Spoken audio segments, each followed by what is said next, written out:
All right. We'll push on for their mental health. And I've met so many witches, myself included, who credit witchcraft as one of the key reasons that they are here to tell the tale of their mental health woes. So stories kind of cancel out stories until you've only really got your story as being the legitimate story. When I'm listening to this person, it is clear that they feel that witchcraft dragged them low, that witchcraft was scary for them, that witchcraft took them into a mental health crisis. I feel like time and time again, it's taken me out of my mental health crisis. So if somebody's going to come at me with their story, if some Christian is going to come at me with their story and they're going to say, listen, I was on the floor, I was so low, I was as low as it's possible to go, I was on a mental health ward, everything was going crazy for me, I lost my mind and Christ helped me. There's nothing that you can say to me on that because I've been as low as it's possible to go to. I've made an attempt on my life. I've gone through all that shit. I've been on medications. I had early onset psychosis. And at no point would I have chosen to blame any of that stuff on the craft. The craft is what kept me going. The craft was my touchstone. The craft was my way back to myself. It was the key back into the house of my psyche. Her story is one story and my story is my story. I don't think it's even a good testimonial because it really draws so much on a personal experience that I've had the absolute polar opposite of. And I'm sure many of you have too. I would never ever. So this is why I hate how some Protestants do testimonies. This whole reason right here is why that does not work. Like, we need to get away from it. We need to actually be having discussions that are based in not just the heart, but also the mind, like in the intellect. You know what I mean? Like, that's one of the reasons that drew me to one of the things that drew me to the Catholic faith is the fact that it's faith and reason. Do you know what I mean? Mm-hmm. Like, because I would agree with her. Like, this is just back and forth. You say something, he said, she said, sort of thing. We haven't really hit anything substantial, in my opinion, either way, like in any direction. Yeah, like, I agree with her. I think that was a bad testimony. Do you know what I mean? And the other thing is, witches are, like, they are philosophers. Nearly all of them are, like, that I've met. Like, they're not dumb. And I think there's like this misunderstanding that because they're doing woo-woo stuff that they're stupid, and they, you know, it's the same thing that's lobbed at us Christians, that we believe in, like, the spaghetti monster and, like, all this other stuff. Like, we're doing woo-woo stuff by believing there's a higher power, and, like, that makes us dumb. That's not true of Christians or of witches. Granted, I don't agree with her personal, like, you know, belief system, because coming out of it, I've realized I believe it's false. And also, I think it's dangerous. But she even admits later on in the video that it can be dangerous. And the thing about that is, she's like, I forget exactly how she worded it, but she said, like, there's definitely parts of witchcraft that are incredibly dangerous, and if you're not doing it correctly, you know, you're going to fall into dangerous situations. And my thing about that, it goes back to what I was saying before, about there is no traditional witchcraft. There isn't. Like, the closest example I can probably think of is, like, you know, the Hermetica and folk religions. But even then, like I said, the remainder of what we have, other than Hermetica has been preserved. Are you guys familiar with what that is? With, like, the Hermes Trismegistus? I cannot say that word. I'm certainly not, but I do want to be conscious of time. And oh, right. I probably shouldn't go off on a thing. Okay. But anyway, so my thing is, if you don't have the tradition, you don't have the constant practice to tell you what is actually safe and what isn't, you're only one bad step away from being in a bad place. Even if you think you know you're making a good choice, you have no idea when you're going to make a bad one. And you are not informed enough because there has not been centuries of written word and understanding for how things work.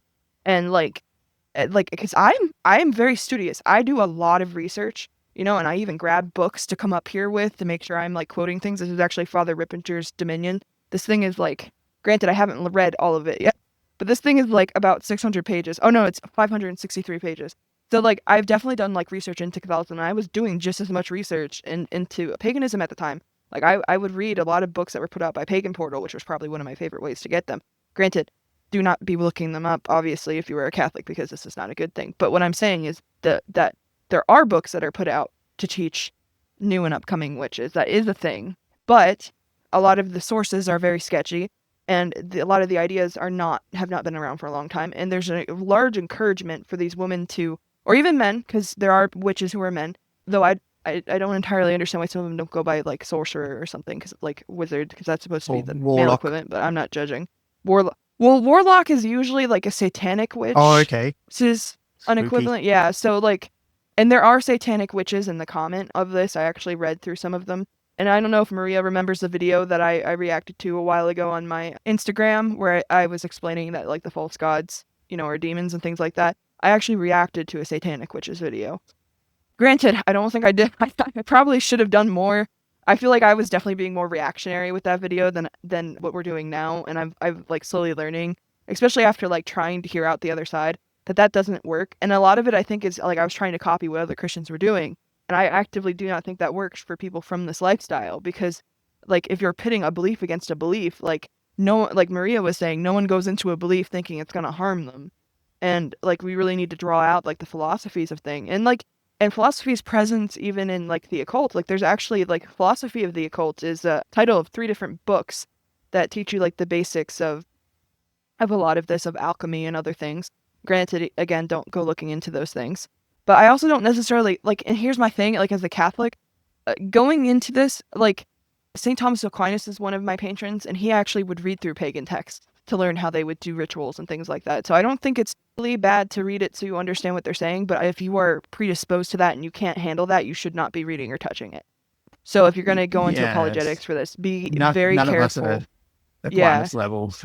Yeah. So like, that's something that I would talk to a spiritual director before attempting, because you don't want to be dragged into things. But, I do think like there needs to be more discussion like what we're having now. Okay. Great. I would agree in terms of the discussion. So let's keep going and if we see what she says next.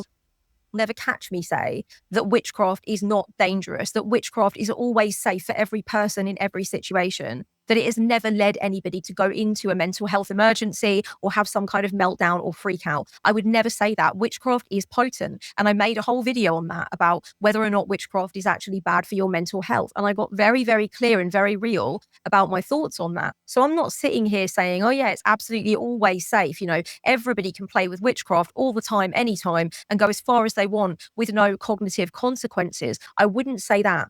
But what I would say is that it's kind of unfair. It's kind of unfair sometimes, I think, when these testimonials are so often filled with these descriptions of terrible mental health symptoms. And I was rock bottom and I couldn't get off the floor. And when I got rid of witchcraft, that's what helped. Because there are so many witches with the opposite story. There are just so many countless witches with the opposite story. We're just not out there preaching those stories to Christians because we're not interested in proselytizing. We're not interested in bringing them over to our beliefs and our cause. We're just not. We are live and let live, and they are no freedom of religion and no freedom from our religion. So this is what we're up against, there too. Unfortunately, witchcraft literally sucks a lot. The Catholic Church actually supports freedom of religion, and I think that's actually even in the Catechism. Let me pull it up real fast. But the reason we do is because when you have no freedom of religion, that very quickly removes all religions. And you saw this like in the communist countries, like once like they implemented a like one state religion, every other religion, including Christianity, got wiped out. There was no power and ability. So like this goes back to what I was saying before about like God's perfect will. It's not within God's perfect will for these other religions to exist, but it is in his permissive will, because he understands that like he respects the human's ability to have freedom of choice and decisions. Now, that doesn't necessarily mean that we should allow every human to make decisions. Like I would go on a limb and say things like abortion, or like going to murder someone, or like stealing from someone, or raping someone. Those are all examples of like, I don't care that that's what you want to do. You're still doing a major wrong. Like, do you know what I mean? While you're looking that up, something interesting though is that like as Catholics, we affirm that truth will never contradict truth. That's why we accept and we encourage science and faith and reason and all of these things, because if it is true, they're never going to butt heads. And if they do, it's just to like allow us to dive deeper into it. And so it's interesting that she's bringing up that there is part of witchcraft that is dangerous, which tells me that witchcraft in itself is dangerous. Does that make sense? What do you guys think? Because there's no, like, you can't get too into Catholicism, like really, really, really into devotion with the Eucharist. Is it like, if it's true devotion, then it's going to get you to heaven. And if it's not true devotion, then of course it's going to harm you and you can get obsessed with things. But then again, that's not true Catholicism. And so this is when we're talking about like Santeria and like worshiping saints and stuff. Like that's not Catholicism. That's not dangerous because Catholicism in itself is true. And so if you're saying part of what you believe is dangerous if you go too far, then you're telling me all of it is dangerous. It's just that when you do it a little bit, it's not. Am I overreaching? No, you're not. And I found it here. So this is paragraph 2106. and 2107 in the Catechism. Nobody may be forced to act against his convictions, nor is anyone to be restrained from acting in accordance with his conscience in religious matters in private or in public, alone or in association with others, within due limits. This right is based on the very nature of the human person, whose dignity enables him freely to assent to the divine truth which transcends the temporal order. For this reason, it continues to exist even in those who do not live up to their obligation of seeking the truth and adhering to it. If because of the circumstances of a particular people, special civil recognition is given to one religious community in the constitutional organization of a state, the right of all citizens and religious communities to religious freedom must be recognized and respected as well. So this is Catholic teaching. You cannot sit here and be a Catholic and say you are against religious freedom. Our catechism says you must support and respect it. So hopefully that's just very clear. Anyway. Yeah. Well, there's a great, you go ahead. All right. Just because I was thinking, I think everything worldly, when we have too much of it, is dangerous. Even things that sustain us, like food and water and all of those things, can be twisted, distorted. But like God can never be too much, because he himself is the one that gives us the capability to accept more of him. Like, just because we're talking about St. Augustine too. And so if witchcraft in itself, there can be too much of it that can be dangerous in comparison with everything else, and keeping truth with everything else, that in itself tells us that it's worldly. I would be a little bit careful, because there is such a thing as like the wrong Christianity, and we've seen this practice through like history with like Christian cults, like, you know, like for example. But that's what I'm saying. Like if it so it has to be the right theology. And like deviated, then that's no longer true Catholicism. That's no longer unity with God. So that's dangerous. Yes. But like, with true devotion, like you can never have too much of that, because that's the road to being mystics. You know what I mean? Yeah. And we're taught that every Catholic is supposed to be called to be a mystic as well. I'm just throwing that in there because I don't know if Kelly-Ann knows this, if she watches this video. So, but anyway, sorry, didn't mean to interrupt you, Maria. What were you saying? Harvey, what were you going to say? Well, my main thought was like the comment around, like, if you do something wrong, or like you don't practice it in a certain way, like you can get in trouble or some sort of thing. It's like, well, you know, that's we're all flawed people, so that's very easy for us to, I guess, fall down. And what drives me crazy is she doesn't see that as legalistic. If you're not practicing a certain way, you fall down. That's legalism. Yeah, I guess, you know, there's a certain way and a way of doing things, and if you don't do it a certain way, you do other things. But on the flip side of Catholicism and Christianity, I mean, I think there is a general, like, even if you make a mistake in doing something, the intent and your heart, as long as it's aligned with Christ, you know, if you make a mistake in doing some sort of prayer or some ritual or something, it's not really held against you. So that's the flip side. All right, let's we also have the sacrament of confession too. So like, you are not going to be like, if you remain close to God's mercy through the sacrament of confession, you're not going to be eternally punished. And like, God's not going to like seek to destroy you like some of these other deities will. Interesting. Sorry. I think the only other thing is, like, so far she hasn't acknowledged, like, where does her power or her thing, like, where does all this energy or power come from? It's just my craft and my thing. So I wonder if she does delve into that later. But something else, just because we're talking about this, that's part of the beauty of Catholicism, that we understand that God, who was our creator, understood that we need rules, we need structure, not in a legalistic way, but in a, I want to keep you safe way, like in a parenting way. And so Catholicism has that Christianity doesn't. So like what Jess was saying, to keep in right worship, to like not fall into these cult ideas and all of these other things. That's why the magisterium is so important, because it keeps it safe within what God really taught, not just what we understand Jesus taught. Right. Well, and there's still been points of history too where the Catholic Church has failed to make good decisions. We're not saying that that's not true, but what I am saying overall is that if you don't focus on the people and you focus on the actual doctrine of the church, I think it is the most truthful doctrine you will ever get a chance to read.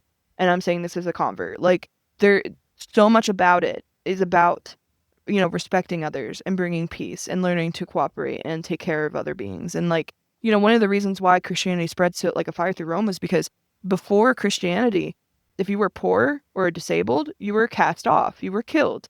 Like it was Catholicism and like the actions of the bishops from like, you know, grassroots beginnings. And we talked about this a little bit in the books, or the book club that Harvey and Trevor and I had the night before, where they took care of widows who would have been cast out. They took care of disabled kids and people. They took care of like victims of oppression. They took care of like women in general. And I think it even speaks to Jesus at the time. If you look at some of his interactions, like the fact that women were the first ones, like Mary Magdalene was the first one to see Jesus risen, when at that time she couldn't even be a witness in the Roman court because that women were considered distrustworthy.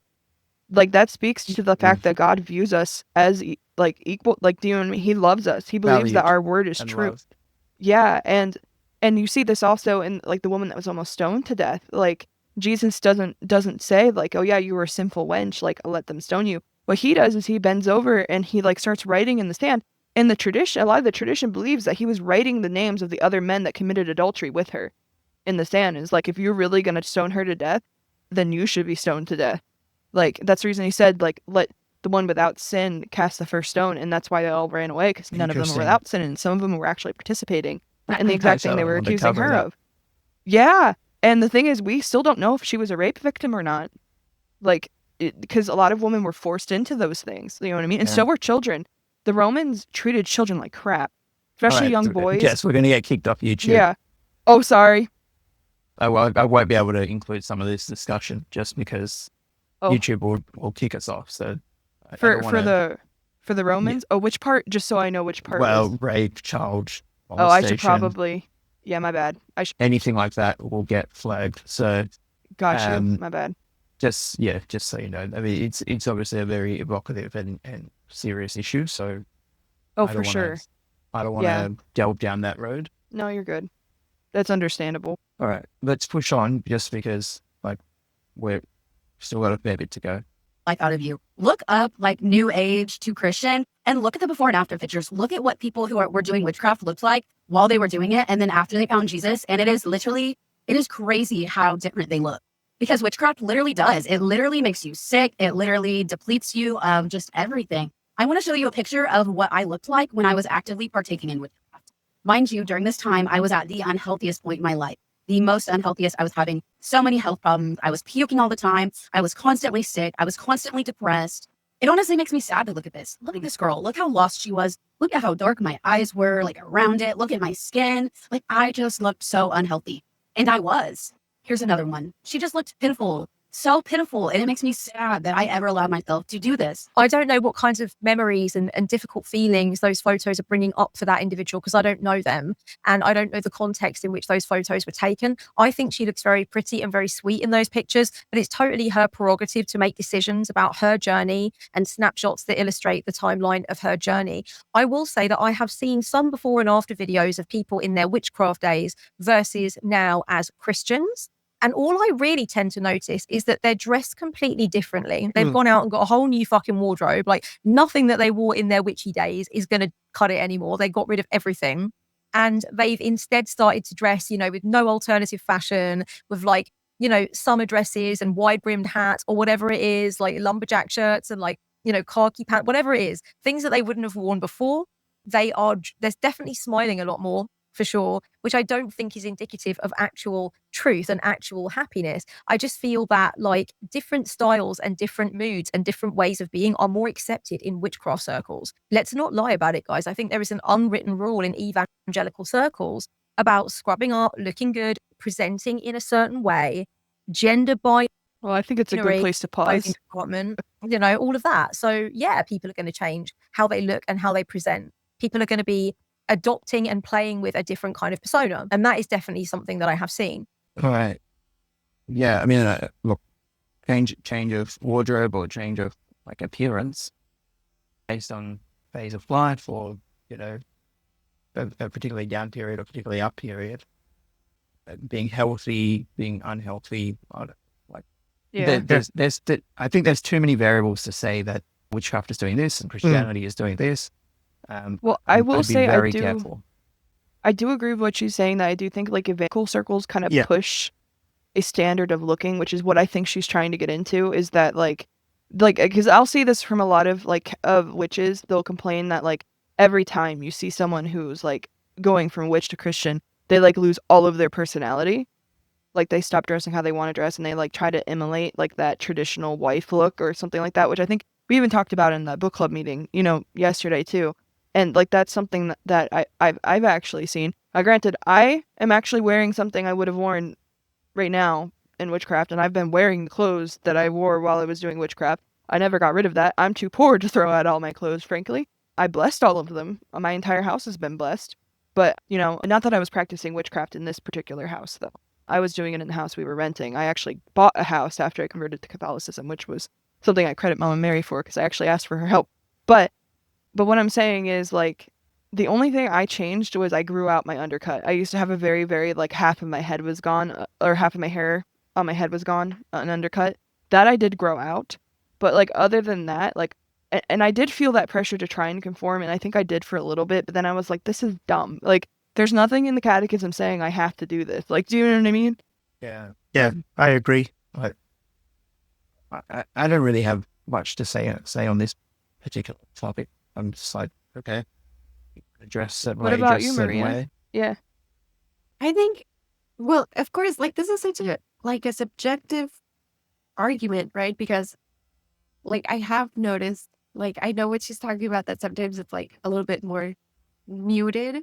But I think one of the things that Christianity does is that it allows you to be your true self by yourself, not through other things. You know what I mean? And so Yes. because like God, St. Catherine of Siena said, if you were who you were meant to be, you would set the world on fire. Like nowhere in Christianity does it say like, be boring. You know what I mean? Like if you find that your journey to Christ is like making you bland and like that's not what it's about. Like it should allow you to be more of yourself. It should allow you to love better. It should allow you to feel true joy, like the fruits of the spirit, you know, like love, joy, peace, kindness, gentleness, patience, self-control.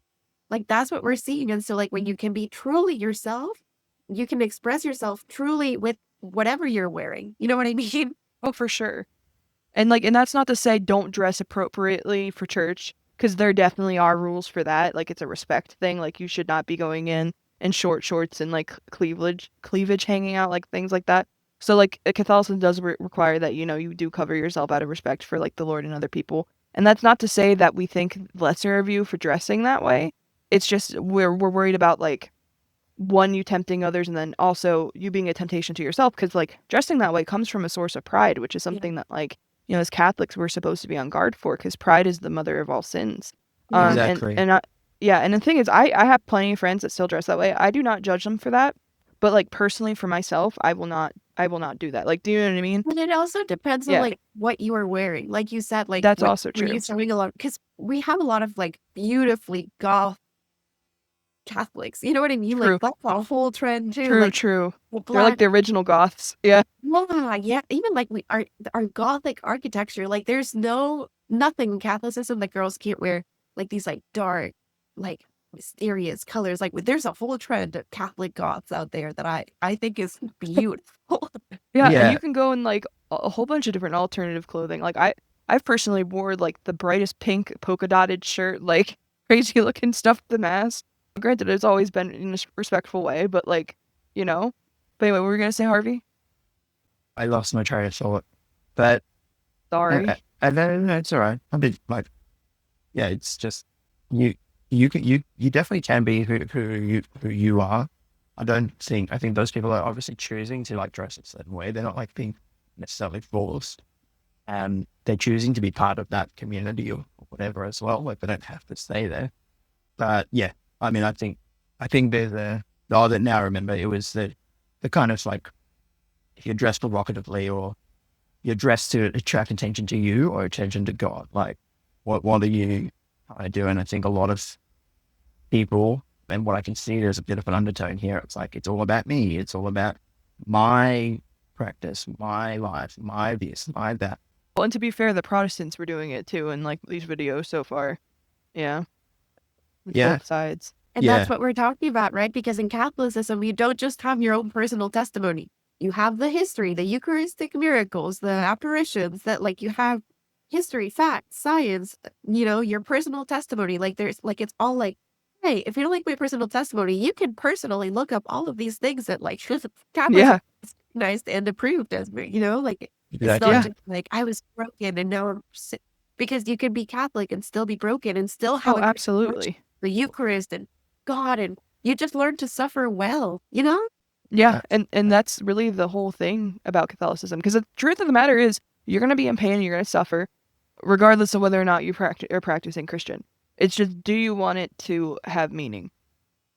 Because God gives suffering meaning.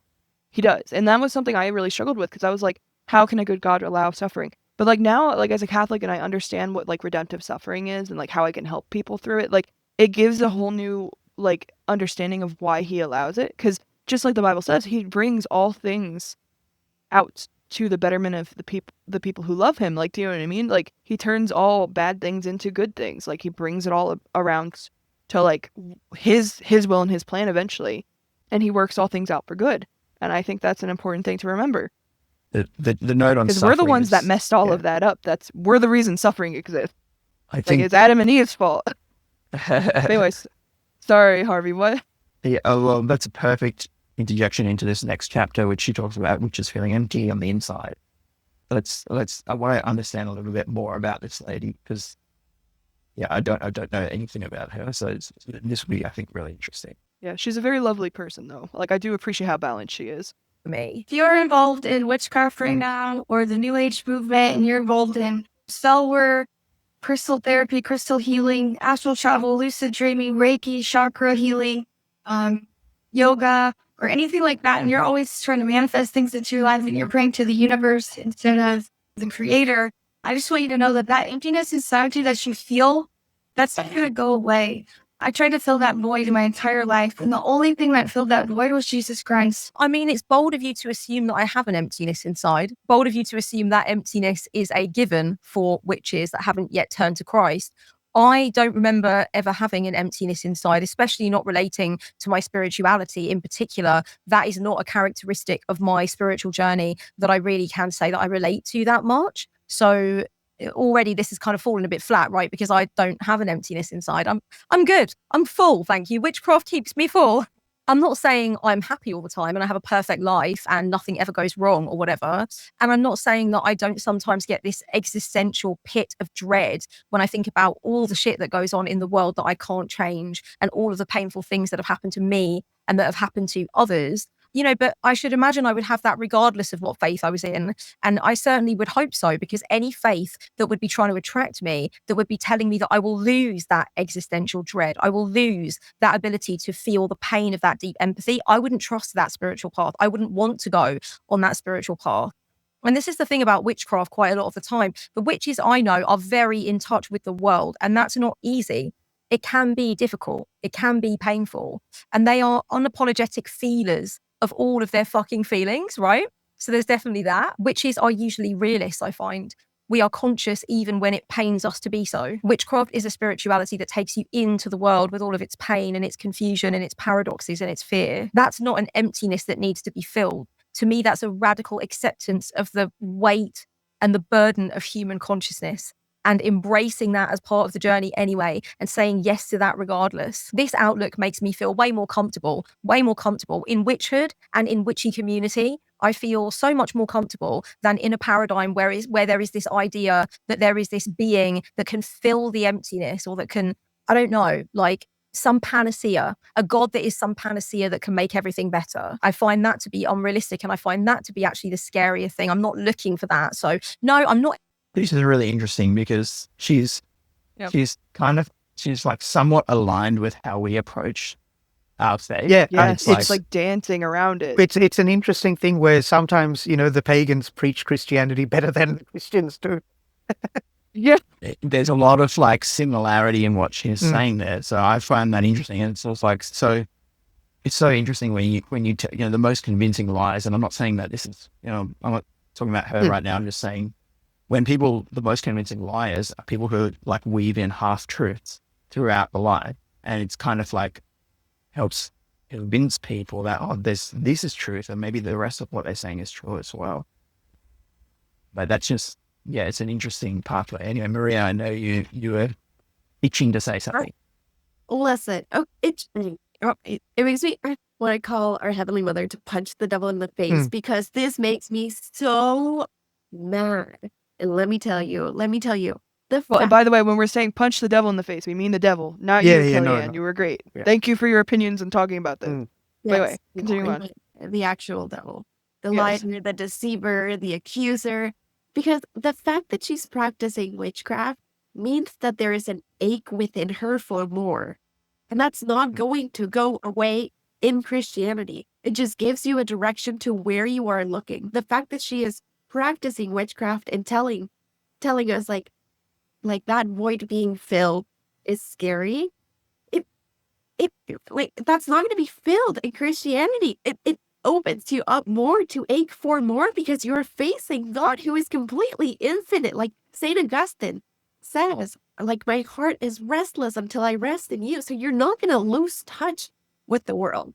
You're going to be able to partner with our Creator to intercede for the world that is lost. Like Christianity is so powerful because God, who is eternal and who is infinite, allows us limited, suffering creatures to make our suffering valuable, no matter how little it is. And so you don't lose meaning. You don't lose that ache which makes us human. And you don't lose touch with the world. Yeah. Because that's what she's talking about. You don't lose touch with the world. It actually encourages you to be in the trenches and have that compassion. Like, do you know what I mean? Yeah. That's the word, compassion. Yeah. Because if you go down into it thinking like, oh yes, I feel it too, then you can't serve the other person. But if you go down and I see that you feel it, like I can walk with it with you, then it's not about you. Like, this is the whole thing is that, like, Christianity, it has that humility. I think she's completely misrepresenting what Christianity is. Like, well, and it's not her fault. No. She's reacting to evangelicals, which have a very twisted understanding of the scripture and doctrine. Yeah. Like, this is evangelicals are the I love them because they are brothers and sisters in Christ, but they do so much harm. It's so bad. Yeah, that's what I was going to say, is that Christianity itself has been in some of these clips, I feel. And so Kelly-Ann's, I think quite rightly, highlighting problems in the clips, but those problems are not representative of Christianity. It's the distortion of Christianity. Yeah. And also, to be fair to the people that are going into this, a lot of them are probably baby Christians. Yeah, exactly. That don't know better. Yeah. It's well. the Dunning-Kruger thing. Like, the less they know, the more they think they know, and the more, over. I've fallen for that as well. I'm sure all of us. For sure. Yeah, I've definitely had moments where I did not represent Christianity properly, or my anger got the better of me. I'm not saying here I'm a saint at all. I would like to be. That's where I ultimately would like to go, because only saints enter heaven. But it's just thinking about that there, I also do want to offer some sympathy to those baby Christians, because they are at least trying to preach the gospel, which is what they are called to do. They're just not doing it in a maybe fantastic way. Yeah, exactly. All right, let's jump into this next section. God willing, that will come with, with the wisdom of years and experience. Oh, yeah. Yeah. Definitely. This next bit is about tarot cards, so it should be interesting. Empty in my current pathway, but things also are not perfect, but I don't need them to be demonic. Decisions were made. Decisions were made there, weren't they? I still hate watching people throw their cards in the bin. I've seen it quite a few times now in various different compilations over time, and I don't like to see it happen again. It really does make me cringe watching them do it, because it feels so wrong and so wasteful. If nothing else, they make great art pieces, tarot cards. You can repurpose them into postcards, or they could have been sold on. Although obviously I know the person that owned these cards did not want them getting into any other hands, because they are the devil's business. And so into the bin you go. But doesn't make it any easier to watch, I have to say. Oh, there's a lot of that kind of thing on TikTok. There's a lot of people just flinging their fucking crystals over a rainbow, chucking everything in the trash, burning it. Yeah, let's see if we can find another one of them, because it won't be long before I hit one. Okay, so this clip I'm using right now has copyrighted music on it, actually. So that's why I'm doing a little voiceover while you're watching this ex-witch burning all of her stuff. The track that she's using is from Bethel Music, and it's called Lazarus. A lot of ex-witchy Christians use this track It's actually amazing. If you get a chance and you like a bit of Christian music on the down low, okay, go and listen to it. It goes, the enemy thought he had me, but Jesus said, you are mine. It's actually an amazing track, I will say. I mean, I don't agree with the premise whatsoever, but it's a beautiful track with a beautiful vocal. So yeah. Oh, blimey, that's quite the swag bag that she's got there to burn. That might take her a while, I think. You can see from the bottles of herbs and whatnot that she was going to be at that a while. I don't know why she needed to burn her Eckhart Tolle book, though. What the fuck did Eckhart Tolle do to you, honey? Okay. Eckhart Tolle is not a witch.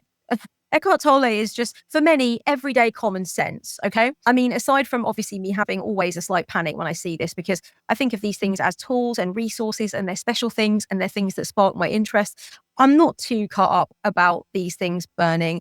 I've heard of people burning their journals before, their wedding dress and all that kind of thing. I mean, it's sort of new beginnings, but when other people burn their stuff because of new beginnings, they're not burning those things because they believe they're inherently demonic. So I think that's the part that really gets me. It's like, they could be reused. They look really lovely. I'd like to read those books, and now you're burning them. And then on top of that, you're burning them for a reason that I just find to be completely not nonsensical, because if you want to believe in Satan, that's absolutely fine. But I just feel like, how can a deck of cards be so necessary to burn? Like, really?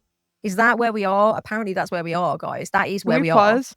Guys, If that's okay. So I just want to start from this from a, the pagan / occult / witchcraft perspective, that they do this themselves. Like, this is the part that kills me. One of the rules of tarot, if you're actually practicing it correctly and you are following the safety procedures, is to never use another person's deck.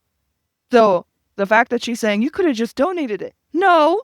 Like, any witch worth her salt would not pick that thing up if it was used by another person, because we believe that, I shouldn't say we, because I'm no longer part of the we, but witches believe that the decks are an extension of their magical practice. So whenever you're using another person's deck, you are also interconnecting with the deities, or any spell work that they've done. If that witch has something attached to them, it may jump to you.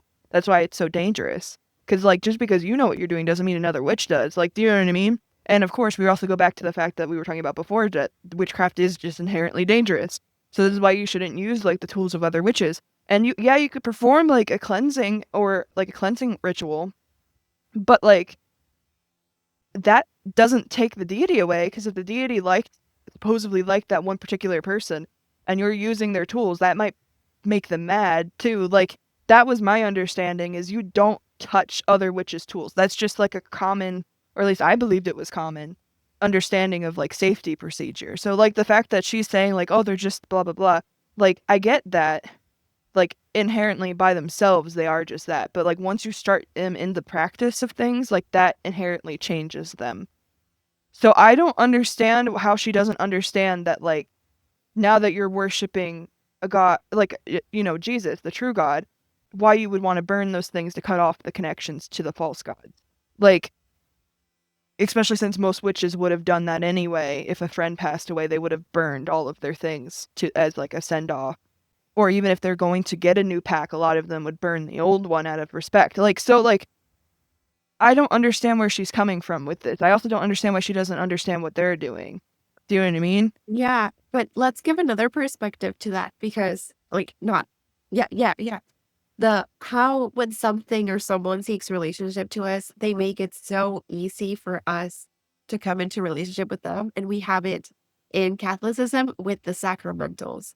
For sure. A video that went viral of this young Christian woman who was pouring Welch's juice. Oh no, I saw that. It was you're so close. God absolutely wants to work within our human nature. He wants us to experience his protection with physical things, because that's the way that he created us. And so we're talking about these tarot cards and things that you can see you can work with, which again, just what you had said, is a mockery of all of these sacramentals, these quote unquote tools that bring us closer, or are reminders of how great our God is, that he works within his creation, Mm-hmm. Well, and that's what also I like about Catholicism, is it's not a separation of the body and the spirit. It's not a separation of the physical and the unphysical. It's a mesh of those things together. And that's one of the things I feel attracts a lot of people to witchcraft, is witchcraft isn't the same thing. Like there is this understanding of both the physical and the spiritual realm, and that how they interweave and work together. Like there's actually a famous quote. I forget where I read it from. I think it was, okay, I don't want to be wrong. I don't want to look stupid, but basically I'm going to just say the quote because I don't remember where it was from, but like they were saying that magic is just a symphony that weaves all of creation together. Like when you hum and sing, you are interacting with like creation. And so, cause like a lot of traditional witchcraft was actually sung or it was put to rhyme. And like a lot of tradition, like, and again, I'm not saying like traditional as in it existed, but like the oldest versions of witchcraft I could find, typically the spells were set to rhyme, and they typically had like a ritual for like the rhythms that were played and things like that, you know. And that was because like they believed that that was one of the ways that they could like connect with those deities or even connect with their inner selves to bring it out. Like so they like throughout witchcraft you do see like this mesh of the physical and the spiritual. And you see that in most Gnostic takes, to be honest, because we'll be honest, witchcraft is Gnosticism. It's just a different brand of Gnosticism, which is an ancient heresy in the church. Which is interesting too, because now there's a lot of well-meaning Christians that categorize Catholicism as some sort of like witchcraft, demonic thing because we use physical objects. But the reality of it is that you cannot be a Christian if you're just spiritual. Because when God became incarnate, theology entered the body through the front door. Like Yes. for us, and that's not my quote, I think that's St. John Paul II. Like for us to pull away from the body and say like, oh no, I can't use my senses to get close to God, but I can sing songs and that's okay, is a slap in the face to Christianity, to what it truly is, because our Savior died on the cross. He felt everything. And now we're saying that he won't work with his creation. Like, that's crazy. Why are we trying to limit the way that he works? Because it's silly? Like, he does silly things. Being present, fully present in a vulnerable piece of bread is silly. Like, no powerful being would ever think of that, but he does, to be present to us, to dwell among us. Well, and it's also to test us. Like there's I think it might have been St. Augustine that said this, but I don't want to say the wrong thing. I hope I'm correct. But he talks about how like when the rebellion happened in heaven, the angels rebelled over the fact that God was going to become man. He was going to become physical, and more so he was going to be born through a woman, because they believed that like humans were like the dirt of the earth, which we technically were. So, according to like God made us from the dust and the dirt. But anyway, but going back to what I was saying though, they could not wrap their heads around a God that pooped and peed and like breathed and like acted like a human. Like, do you know what I mean? Like they viewed the human body as disgusting. And Jesus didn't. That's the reason he took on a human form. And the thing is, because that the angels viewed humans as lower than them, St. Augustine says that God also puts us to this test too, where technically bread is lower than us. Do you know what I mean? And like it like that's a species that we wouldn't consider or ever look at. Like, do you know what I mean? Like, so like it's the same like trip up that the angels had, where they thought it was ridiculous to worship a human. To the average human, it may seem like ridiculous to worship bread. Granted that bread is actually Jesus, but like, do you know what I mean? And I know we have to get back to the video, but really quick, just because you're saying that we have a lot of apparitions of Our Lady that fast, like specifically asked for fasting of bread and water, and you're saying like that test of like relying solely on bread when there's so many other options. Like I know that I'm like, why would I eat bread? Like that's bull. You know what I'm saying? Yeah. It's so like that's so funny that she's not saying like starve, just deny this like the flavor and offer it up. And I really struggle with it. And I'm like, it's just bread. Like, well, Yeah. That's me that you're saying that. But how and good it's does that also bread important taste to remember too that when you fast Yeah. though? But that's also true. Yeah, because that they actually say fasting actually increases like the flavor of everything, because you're, But anyway, back to what I was saying though. But like, I also think it's important too that Jesus recognized and says that he is like, our daily bread as well as our bread of life. And so like by saying those two things, he's now interconnecting like the mundane with the supernatural, because like he's saying that like I am your nourishment. Do you know what I mean? And this is a common thing where you would go and eat normal bread, but why would you not have the bread of life? Like this is the thing that's actually going to sustain you. So I just find it interesting that he does, through all of his words, through all of his actions through the Bible, you see him intertwining the physical and the spiritual. Like, And you even see that in himself because he is both fully God and fully human. But anyway, sorry, Harvey. Yeah. No, I think that's a great point to probably close that. So we'll do up sometime. Yeah, definitely. I think maybe next month we do a part 2. That would be cool. There's in Catholicism, the bread of life is a famous discourse, and that's currently what we're reading in the weekly Gospels and the daily Gospels. And if you did follow along in kind of May 2025, so it's something to really meditate on as we go into the next week. And I think so. Looking at this video, people have moved away. People have moved into witchcraft. I don't see many. Well, look, anecdotally, I don't see people like with no faith or like some spirituality go into witchcraft, and then perhaps some of those people become Christian. I don't see any like evidence of Christians becoming witches in the other direction. Well, no, that does happen. Yeah. I've actually met quite a few. To be Okay. fair, like Yeah. I was Yeah. gonna Me say too. that too, because I think we like the reason that just we've talked about this, like the reason that witchcraft is so attractive is because it's real.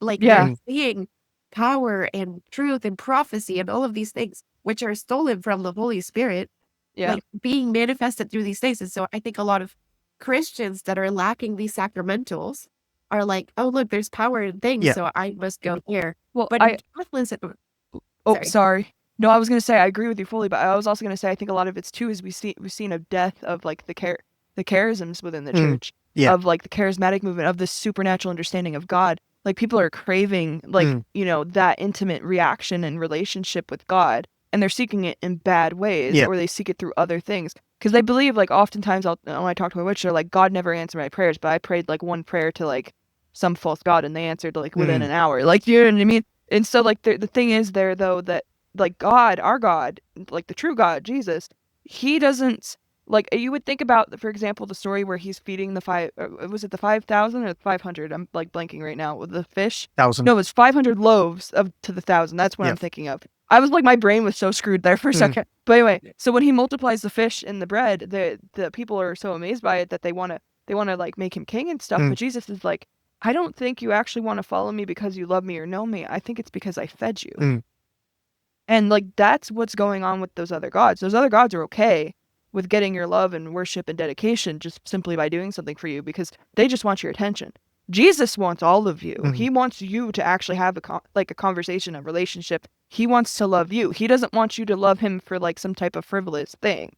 Because like if you're loving him for what he can do for you, you're not actually loving him. Like that's actually a sign of a toxic relationship if you're only in a relationship to use someone. Do you know what I mean? And largely that's what witchcraft does, is these people are only largely in this relationship to use this deity. And like some people will claim that they're friends with the deity, but are you? Like if that deity stopped talking to you, would you still worship them? But Jess, I 100% agree with you. I think, and maybe this is just like revealing a bit too much of me, but I do think that we are called to have a supernatural church. Like I do think we are called, like if we were more open to the Holy Spirit, working with caution, because the devil can masquerade as an angel of light. But yes, continue. Well, no, the Holy Spirit again within the doctrine of the church. Like if you're the Holy Spirit is like with good discernment of spirits, I think we would have a lot more Catherine of Siena's and Padre Pio and like all of these like supernatural saints. Because again, Catherine of Siena said, if we were meant to, like, we were truly meant to be, which is completely open to the Holy Spirit, we would have supernatural ministry. Like I believe it fully. And again, like you said, Jez, with discernment within like the magisterium. That's why it's so important to have the magisterium, so you don't fall into pride and all these worldly things. Yeah, it's very interesting. Bishop Barron was saying something about that, like the supernatural comes first, then the natural. And yeah, definitely agree. And as a teaser for the next book club after the next book, I think we've got the life of St. Catherine of Siena to go through. Who I love. Yes. So, she's great. So yeah, she's a lay Dominican. She had an invisible stigmata. You're the church. Doctor of the church. Yeah. Yeah. So incredible. Doctor of the church. Yeah. She's pretty cool. Yeah. Oh, and so is St. Hildegard, by the way. I want to quickly throw this in. St. Hildegard is also a doctor of the church, and she did a lot of practices with like herbalism and crystals and all these other things, but she did it from the understanding of God. So like this also goes back into to what I was talking about, like the devil's dupes, because like God did make crystals, God did make like the herbs and the things that you can use for medicine, and like she was very famously known for her like her healing, her ability to heal other people, and like she actually has books, and granted I haven't read through I think it's called the Pharmedica. I can't pronounce it. You're gonna have to forgive me. But like basically, it's her entire big book of like herbal remedies that like science is now studying it, and they're like, oh, this girl knew what she was doing. Because like for example, I think it's called spelt, which is another form of like grain. She would actually give that to people that were having like who we probably would have called them diabetic now, but she would give it to them because like the way that the grain was harvested, the proteins in it would actually prevent blood sugar from spiking. And she claims God showed her that. Okay. All of her medical stuff came to her in visions from God. Oh, that's interesting. And so she like, and again, she's a doctor of the church. Like, so you can still be into, herbalism, and you can love crystals. Like God made those things for a reason. They belong to him. Yeah. But you got to stop using them because the way the devil wants you to, because he's not showing you the actual true potential of it. Like, do you know what I mean? And like he's lying to you about a lot of these things. Yeah, I think there definitely and stunting you. Yeah, there definitely is space for, because I feel like a lot of this gets dismissed all too quickly by saying like, oh, it's not in the Bible, or then it's of the devil sort of thing, and we know that's not necessarily the case. And so, yeah, if there may be room to actually, and drawing upon Saint Hildegard and about how to approach these things in an appropriate manner that's not going to lead to unnecessary hazards. But yeah, an interesting thing is like, I was surprised to find this out, that New Agey sort of people, they regard Saint Hildegard and Saint John of the Cross as esoteric masters. Yeah, and this goes back into what I was saying before about like these like folk Christian witches or folk Catholic witches, because those also exist. They acknowledge mysticism as a thing, but they want it for their own like growth, not to get closer to God. And so like we have to weed through a lot of like the false teachings or like false perspectives, that they were brought on from those things. But anyway, Harvey, you were gonna say something. I'm sorry. No, it's okay. I forget. But I think it's St. Hildegard. We'll have to put her on the book list and go from there. So okay, well, great. I think that's a good place to pause. And could I just say, Kelly-Ann, if you're watching this, we would actually love for you to react, because we would like to hear your side of things. We're very interested in dialogue. Do you know what I mean? I do feel like you guys are an underrepresented community. There's a lot of misinformation, and we are actively not trying to slander you guys. We want to actually like hear what you have to say, because you bring up so many good points through all of this.